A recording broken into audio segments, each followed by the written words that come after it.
My personal educational ideology as part of EasyU 224 From Vision to Reality.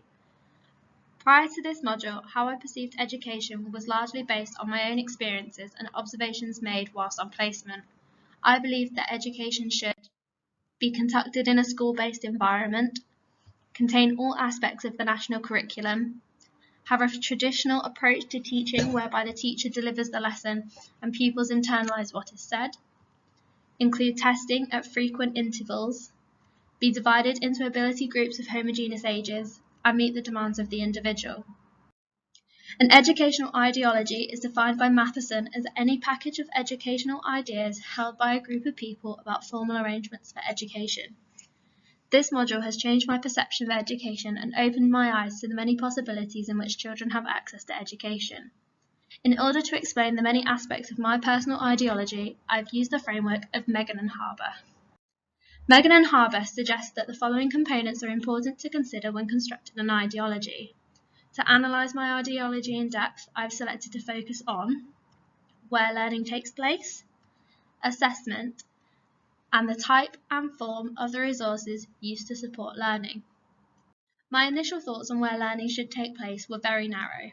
I believe that every pupil should be educated in a school setting, as these environments house individuals who are trained and have high subject knowledge. Although this is true of teachers, education is compulsory, schooling is not. After researching the contents of this module, I now believe that alternative educational provisions such as home education and outdoor learning are beneficial to the individual. Home education occurs when the parents take full responsibility for every aspect of their child's education. I believe that the individualised nature of this method is what makes home education so successful.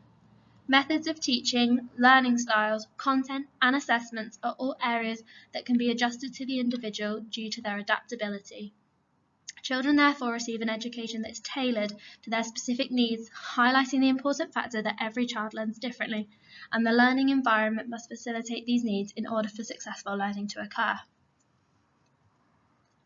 With regards to methods of teaching, parents can choose to guide their children through scaffolding knowledge, whether in line with the contents of the national curriculum or their own values and beliefs, or allow their child to be an independent learner and discover interests for themselves. I therefore believe home education to be a valuable choice, as discovering interest is motivating for the child. This is because it encourages the pursuing of knowledge that is worthwhile to the individual. This links to Piaget's theory that children should be lone scientists. This also links to the work of Maria Montessori, who is a key theorist that has inspired the development of my ideology. Montessori believed that children should have the freedom to explore their own interests in a meticulously prepared environment that promotes curiosity. The Montessori method is one that is heavily child-centered, which is an approach that my ideology now resonates with. I believe that children should make their own decisions on learning and choose what, when, and how they will learn in accordance with their preferred style of learning, whether this be visually, auditory, or kinesthetically. Outdoor learning is another provision that prior to this module I did not believe in. I thought that outdoor education was the excuse teachers gave to remove children who exhibit disruptive behaviour from the classroom. I now realise that this is not the case. Outdoor learning can be used to bring subjects to life, and there are many opportunities for cross-curricular activities. An example of outdoor learning is orienteering, which brings together mathematical distances and investigation of different landscapes, as well as looking into different geographical areas. Children are more likely to be engaged and interested in subjects that have been delivered in a real-life context, as they can relate this back to their own lives. The process of learning outdoors satisfies Gardner's multiple intelligences through the naturalist intelligence and the body kinesthetic intelligence. This is due to children learning by doing in an outdoor environment. Outdoor education does not only allow children access to the national curriculum in differentiated manners, but also to the hidden curriculum. The hidden curriculum refers to the unspoken or implicit values, behaviours, and norms that exist in the educational setting. In an outdoor setting, the hidden curriculum can be seen to emerge through team building exercises where pupils have to work together in order to create a result. For example, building a den or constructing a raft to cross a lake. Aspects of learning that are not intended are also included in the hidden curriculum. I believe that children should try to access the hidden curriculum as frequently as possible in order to emerge as a well-rounded individual. This is as a result of obtaining life skills such as communication, teamwork, or organisation, which are all attributes that can be developed through outdoor learning and help in obtaining employment in the future. These environments also satisfy Montessori's theory of a free flow space where children have freedom of movement and encouraged to use their hands and their minds.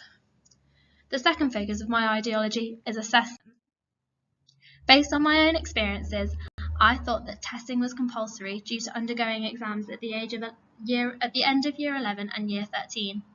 These periods of time were stressful, having to undergo many weeks of revision in order to obtain the outcome I desired.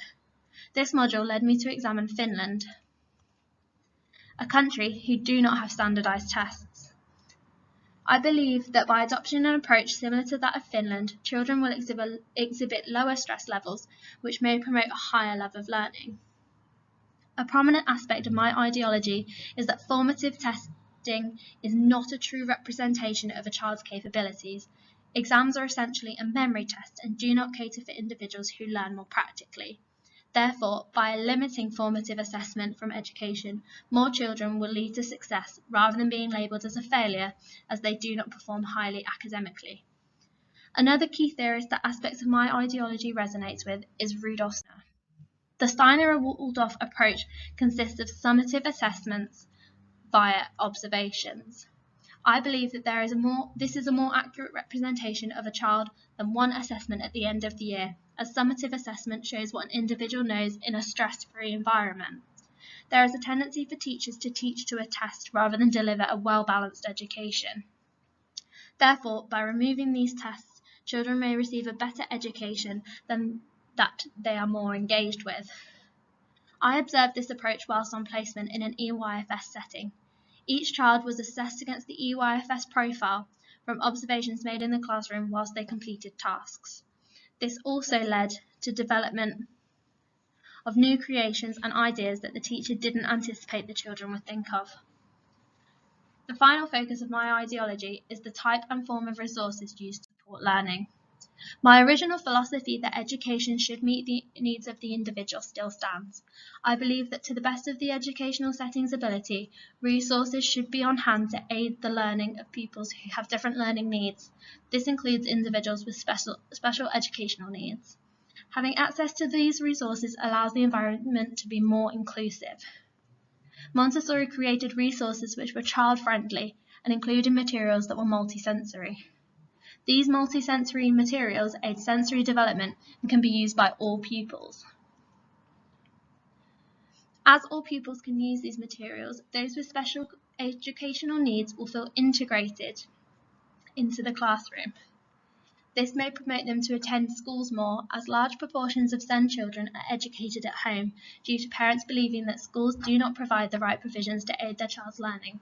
This is not to say that multisensory materials cannot be used in other educational environments. In conclusion, the main aspect of my personal ideologies are: children can learn in an environment, whether this be at school, home, outdoors, or any other educational provision. Learning is constant.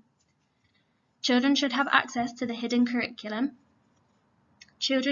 Assessment should be summative rather than formative to paint a more accurate picture of the whole child's abilities. A teacher-centered approach does not motivate children to learn. A child-centered approach is more appropriate. Resources in the classroom or other educational provisions must be inclusive and incorporate a multisensory approach and all-inclusive approaches. This module has taught me a great deal about the different types of educational settings, values and beliefs of other educational systems, and what should be included within my ideology, that I can now begin to turn my visions into reality.